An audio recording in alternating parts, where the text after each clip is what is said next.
تم اپنی اولادوں کی ایمان کی حفاظت نہیں کر سکو گے. وہ وقت آئے گا کہ تم نماز پڑھنا چاہو گے، تمہیں مسجد کے اندر داخل نہیں ہونے دیا جائے گا. تمہیں مسجدوں میں خدا کی کبریائی کو بلند کرنے کی اجازت نہیں ہوگی. یہ نیا دور نہیں. سرزمین ایران پر، سرزمین ہندوستان پر یہ وقت گزرا. محرم آیا، پھر آ گیا، جب تک ہے آتا رہے گا، آتا رہے گا. لیکن تم نے اس کے ساتھ کیا سلوک کرنا ہے، کس طریقے سے اس کو گزارنا ہے. مسلمان کہتا ہے کہ میں اللہ کو مانتا ہوں. اللہ کو ماننے کا مطلب کیا ہے؟ تو اس کو مان دیا، باقی اپنی مرضی کرتے رہے. نہیں.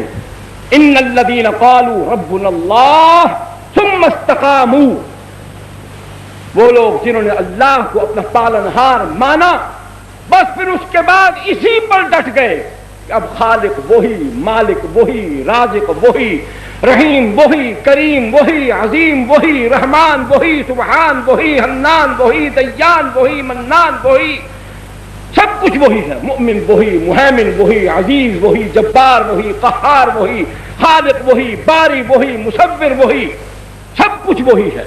اسی پر ڈٹ جائیں. مانگنا ہے اس سے مانگیں. بیماری دیتا ہے وہ دیتا ہے، شفا دیتا ہے وہ دیتا ہے، بیٹی دیتا ہے وہ دیتا ہے، بیٹا دیتا ہے وہ دیتا ہے، زندگی دیتا ہے وہ دیتا ہے، موت دیتا ہے وہ دیتا ہے. سب کچھ اسی کو ماننا ہے.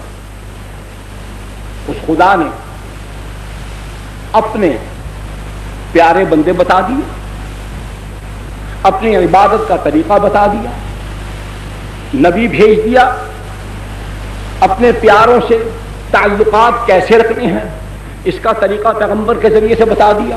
اللہ اپنی پوجا کیسے کروانا چاہتا ہے اس کا طریقہ بتا دیا. دن کون سے اللہ کے نزدیک محترم ہیں، معزز ہیں، ان کا اکرام، اعزاز